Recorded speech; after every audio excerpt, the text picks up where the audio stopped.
right, welcome to Sonoma Sideshow. Recorded at Grim Reaper Studios, located somewhere at the base of the beautiful Blue Mountains in Eastern Oregon. I'm your host, Les, the Snowman Kinnear. Got a great show for you tonight.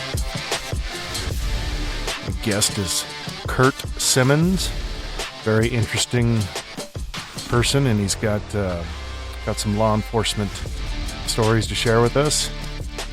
And we'll go over the odd news, take a break, and get to that interview. So let's hop right to it. Okay. First story. Irish police investigate claim that dead man was taken to the post office. London AP. Police in Ireland are investigating reports that the body of a dead man was brought to a post office in an attempt to collect his pension. The Irish Times said a man who appeared to be in his late 60s was dragged into the post office in the town of Carlow on Friday, propped up by two younger men. That is terrible. I don't even know what to say about that. I mean, they were that desperate. They took a dead guy to the... That'd be funny if they did that to me, because my pension's going to be terrible. They'd be just pissed off. Let's see what else here. Pleasanton police, adorable piglet found wandering city. Pleasanton, California. Pleasanton police want to know if anyone is missing an adorable piglet. The little porker was found wandering the East Bay suburb on Thursday, and the department said in its social media post. I don't know if that was really weird. It was just kind of cute. So, last one. Tabor, South Dakota. At the Tabor, South Dakota Senior Center, a regular card game got a little weird on January 4th after players enjoyed some brownies supplied by the mother of 46-year-old Michael Caranda. KTIV-TV reported that Caranda, an elementary school teacher, had recently traveled to Colorado and brought back some THC-infused butter, which he used to make a batch of brownies. His mother unknowingly shared half the treats with her fellow card players, which resulted in multiple calls to county officials about possible poisoning. Sheriff's deputy spoke to Carandon and took the remaining brownies as evidence. Damn right. Charging him with possession of controlled substance. He is scheduled to appear in court on January 25th. I don't know. I just think that's funny, but I guess it could have been scary to some people. But you know, gosh, it happens. All right, well, we're going to take a quick break. When we get back, we will be speaking with Kurt Symons. Don't go away. We'll be right back.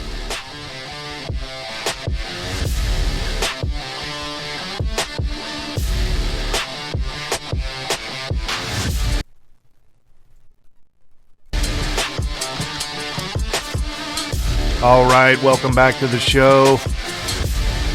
Very special guest tonight.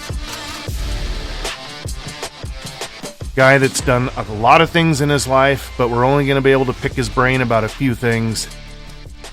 Kurt Symons. Kurt, welcome to the show. Weird. Okay, yeah, let's do this. So, yeah, what? I thought you... well, let me... Okay, you're ready to go tonight? Or yeah. I'm not quite prepared, but we can do this. We got this. Let's do this. A little preface to this interview. Obviously, you know, I know Kurt, and that's the only reason I could get him on the show, so I had to play the family card. He's risking his reputation and career by coming on, but tonight, you know, Kurt's going to share with us. We're going to get to know him a little bit and find out a little bit about his law enforcement career. And so, Kurt, if you could just kind of describe who you are, you know, where'd you grow up, your education, kind of career-wise, where you're at right now, and we'll kind of go from there. Yeah, certainly I can try that. What'd you say, we have 35 minutes? Yeah, we got about 35 minutes. And by the way, okay. I had technical difficulties. I could not get Skype to work tonight, so I just had him call in, and so we're going to go old school just like a radio station. So take it away, Kurt. Well, yeah, and telling you a little bit about myself, that's why I'm a little leery on 35 minutes. But I mean, just to start with it, is I went to 12 different schools growing up, and kind of the single mom. She did her best. She did awesome raising me. We lived all over Oregon. Born in Bend, Oregon, and then third grade up and moved to a little town called Falls City, Oregon. Stayed there for a few years, and then in spring break, middle of the night, we moved to Salem, Oregon. So was there for a year and a half, which is kind of where a lot of my like sports and those kind of things, and a lot of friends some friends I still have today, even which was Little League baseball, which is where a lot of things start for people. But was in Salem for a couple years, and then from there, Mom said we're moving to John Day. So we up and moved to John Day for my 8th, 9th, and 10th grade year. Excuse me. And then she said, "Okay, Kurt, I got one more move for you, but I'm going to leave it up to you, and we don't have to do it." But she was offered a job in Bend, so I kind of did a full circle, and then went back to Bend, Oregon for my junior and senior year in 1988, 89, and graduated from Mountain View High School. Nice. Yeah. Nice. Yeah. Then you went off to college and got educated Yeah, I guess you could say that. I went off to college from what I remember. I originally signed a letter of intent to play baseball at Eastern Oregon, so I was excited to go do that. That fell through that last summer. And then I went to Western Oregon, had a girlfriend at the time, and I wanted to play baseball there, so I went to Western Oregon. And yeah, 5.5 years later, I got my 4-year degree, and I was ready to roll. And didn't really know what I was going to do. I was going to be a teacher at first, and after the first term, I realized that wasn't going to happen. Barely passing Math 100.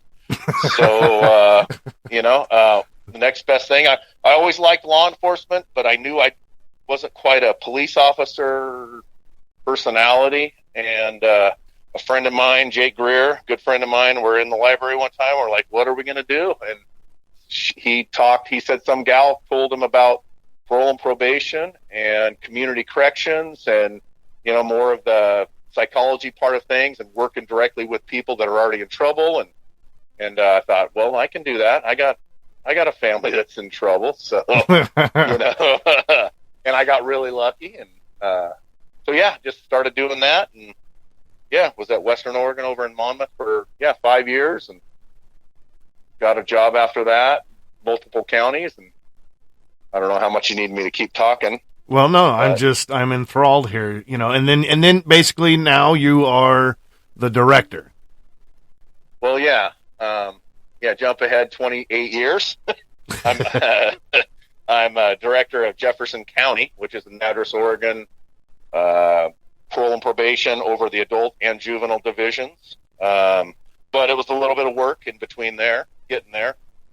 Worked for multiple counties, which I had no problem doing throughout my career, probably because I was used to moving around, growing up. Things have taken a turn and done. It's just weird how things happen, but I never thought I would live in Madras growing up in Bend. And, as you know, I lived in Pendleton. Those were probably six of the best years of my life. And my wife tells me on a weekly basis, we probably should not have moved from Pendleton. She absolutely misses Pendleton. Came over here as a probation officer, then moved into the supervisor role, and then moved into the director role. And I've been managing the county for 06 is when I started as supervisor, and then 14 as the director. So wow. Yeah. So what's a day in the life of a director look like? Or is it, are you hands-on? I think you still have a caseload, don't you? I have a small caseload, but not like some of the smaller counties directors.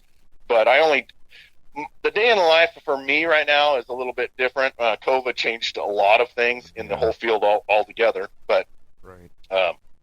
The day in life for me is a lot of staffing with with POs, like what are we going to do on these cases? But then at the same time, I have grants that I'm monitoring, putting in for monitoring, budget stuff that I'm working on.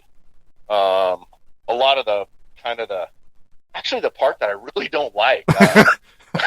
I'm not a big fan of the bureaucratic process of government, if you will. Right. But I just was talking to a client guy on supervision yesterday out in the parking lot, and he's like, "Kurt, man, you've been here since I've been in the system." That's like 10 years, and I'm thinking, shit, I've been in it longer than that.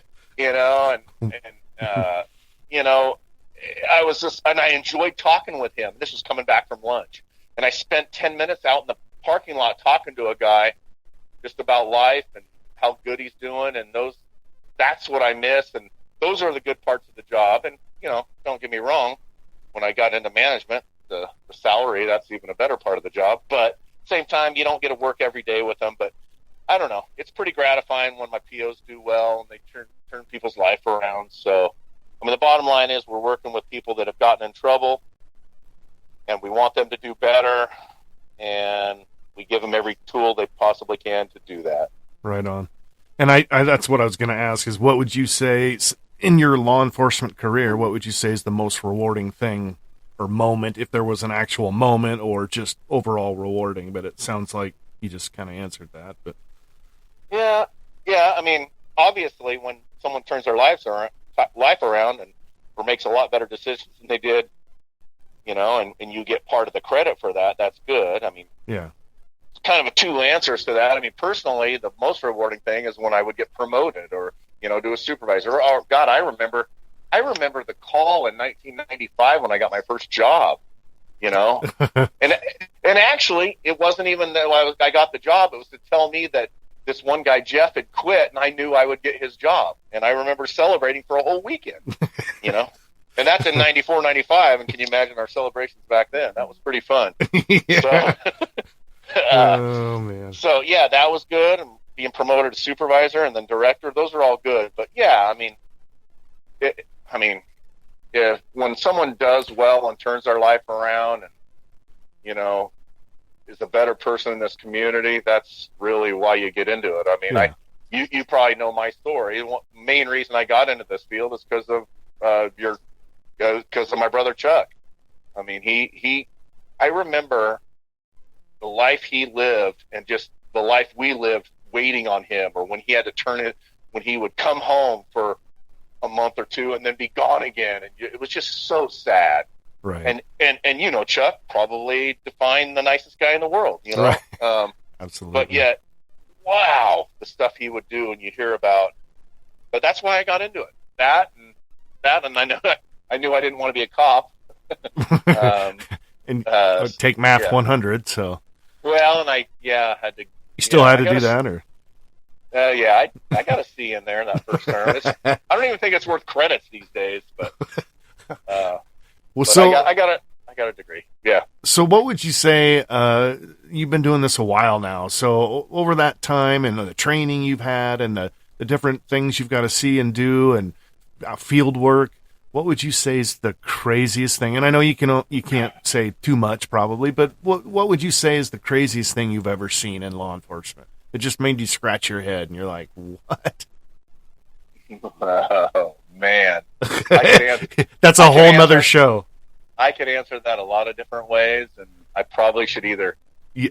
I could be retired and answer that a lot better, as long as I was getting my retirement purse. Yeah, my purse. No. Obviously, some of the cases or stories that we've heard and the crimes are bizarre, just like the TV shows you've seen over the years, the dumb criminal type stuff. But sure. Anything mild where you were just like, out in the field and you're like, I cannot believe that just happened to me. Maybe it wasn't quite so risque, but just a goofy moment. In the field. Oh, man. How about, was there ever any time, like when your cousin Les was doing kind of an internship there, and do you remember any awkwardness with me? I seem to remember a few things, but Well, you'd have to jog my memory a little bit, but there's a lot of awkward stuff that happens, and I've gotten kind of numb to it. I've gotten numb to the awkwardness. Or like, I remember in Pendleton walking in on like 6 people sitting there doing meth in front of me, and I'm like, "What are you doing?" And one of them looks at me and says, "Toad gave it to me." Like, what? Like the undercover cops gave it to you? Like I'm supposed to just then walk out and say that's okay? And obviously that's kind of weird. There's just so many different things, and I can share some, but Yeah. I don't know. Yeah, your stint with us was unique. Well, I'm thinking about the time that I tell this story all the time that you said, well, okay, let's go out there and grab so-and-so and take him in the bathroom and get a urine sample from him. And you've got to pay close attention and have a visual the entire time so nothing's compromised. So I was like, yeah, okay. So I go in there and I do that, I'm watching him and I'm watching him and I'm watching him, and it's taken forever, and he just cannot go. And then he sits down on the toilet, and I'm nervous. I don't know if I can allow them to do that. I'm trying to keep an eye on him. So now I'm watching him, and he's about ready to poop. And then the door, somebody knocks, and it was you. And you're like, oh no, Les, after like X amount of minutes, you just make him go back out to the lobby. And I was like, oh, you don't just stand in here. And so I'll never forget that. That was fun though. But I thought it was weird when you said after you were rubbing his shoulders, he still couldn't go. Yeah, I know. I didn't really. I hadn't planned on sharing that, but. I'm sorry. But we definitely can. Here's the difference between. Let's just say that was what. God, is that 20 years ago? Oh yeah. So here's the difference now. In my role now, it's like one of the POs say, "Hey, there's no males around. Can you do a UA?" I go in there, and all that big speech I gave you about making sure, I fill the paperwork out, and I said, "You need the water on or off?" And they tell me like, "What?" And I turn the water on. I'm like, "Pee in the cup. I'm not looking. My back is turned. Do you need me to step out of the room?" I mean, I make it as easy as possible now compared to 20 years ago. Oh God, that comes with wisdom, I guess, over the years. So I do know a weird thing happened about 12 years ago when I was here. A guy, I sensed a guy, and I was probably still into the really monitoring the UAs, and I'm watching him from behind. I can't see anything. I don't have a mirror up there yet. We weren't that savvy to put a mirror there. So I'm kind of like trying to look around, and he's all nervous. And I grab him, talking about shoulders. I grabbed the left shoulder. I'm like, what are you doing? And he turned around, and he had a fake apparatus there. Oh, and God. His urine went everywhere, all over me. And I remember I almost lost it. And I was like, what are you doing? And that was my first case that I was so mad about. I talked the DA into charging him, and that guy got 30 days on a misdemeanor for falsifying his UA, which I didn't even know after, 20 years into the field. I didn't even know that was a crime. So then, after that, I get the mirror, and I put in a big poster, big words, that it is a crime to falsify your UA, and I wrote the statute down. But then everybody was too afraid to pee. So, yeah, UAs are, they're unique. They are. Sure. They are. Well, shit, have you ever had to give one? I can't give them. No. God, every time I've ever had to give them, I'm like, I mean, I've never used my own urine, but no, I can't. Yeah. Oh, that's funny stuff. So, and then I think you were briefly associated with a private investigation firm. Is that right? Or yeah, it's Remore Personal Investigation. What are you laughing at? Well, I mean, it just always makes me smile when I hear the word remor. It seems so sassy and smart and intelligent at the time. Do you happen to know where the word remor comes from? I think I went online. Internet was new at the time, and I looked up some sort of Latin or Greek or something, word for investigation. So well, give the listeners. Do you have listeners? No, not yet. So that's the beauty. Give the future listeners, kind of a little bit of background on. Yeah. So when 20 years ago or so, cousin Kurt is working in law enforcement, and I start hanging out with him, and I'm like, man, this is really cool. And I was going to school at the time, so I kind of geared my courses to more of a criminal justice field, and then I just had this crazy idea. I'm like, I'm going to get my private investigator's license, and then Kurt, being in law enforcement, together we will go out and we will conquer. We will be like this great Magnum PI team, and I had these great visions. So of course I because there was a big need for it in Pendleton. Well, there was a huge need. Yeah. And I was trying to crime and lots of car payments not being paid and exactly. And so taxes. Times got lean, and we had to figure out a way to pay the rent. And so I knew a guy that owned a car lot, and he said, "Hey, if you find these people, I'll give you $100 or $150 if you I think it was $200 if you bring the car back to me, and I'll give you an extra set of keys." So Kurt and I, we got into the repo business, I guess, briefly. Yeah. And briefly, yeah. I can still see the back of your head in a 4-door. I think it was like a Buick, and there was a car seat in it and toys all up on the upper deck. And now you're not confusing all the times we did it. You're just confusing the one time we did it. Yeah, let's not. And a lot of that other stuff is there's a statute of limitations. I've got to keep files on it for years. So I don't want to talk about that stuff. But the one time that we did it, it was hilarious. And I think we both giggled like kids for just hours. How did I get stuck driving that car was it Athena? What's that little town out there? That was Weston. Yeah. Well, that's because you were the passenger in my car, and I'm like, whoa, I'm driving. Yeah. So can you? And you hopped out, and you hopped in this car and took off, and then we got it back. We got it back, and $200 later. Sounds like it's 200. I only remembered it as 100. So maybe we each got 100. Moving on. Listen, I really want to get you back on the show later and talk about our other things such as K&S Properties, the sailboat trip. I know sports was a big thing in your life, and so we definitely can go down a sports rabbit hole sometime.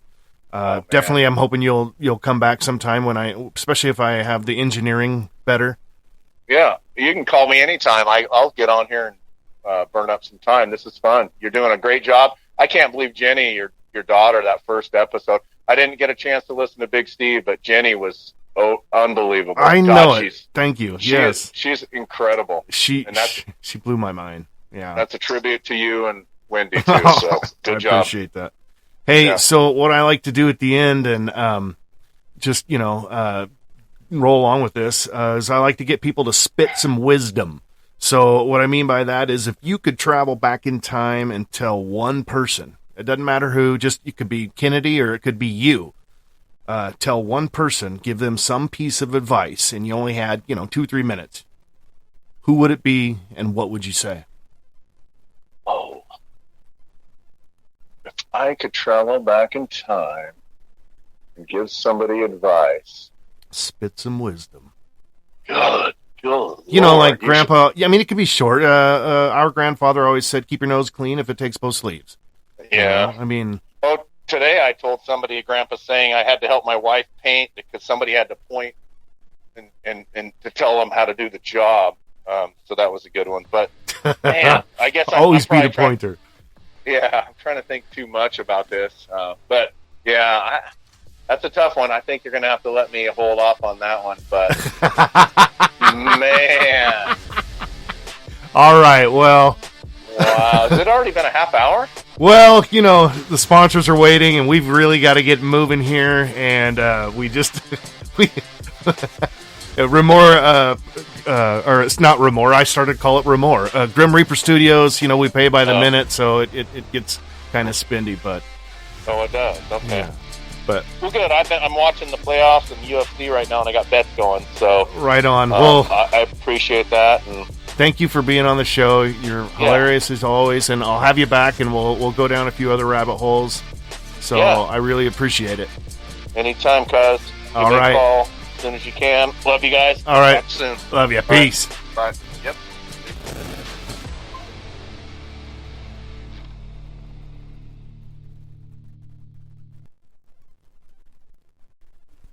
Sonoma Sideshow.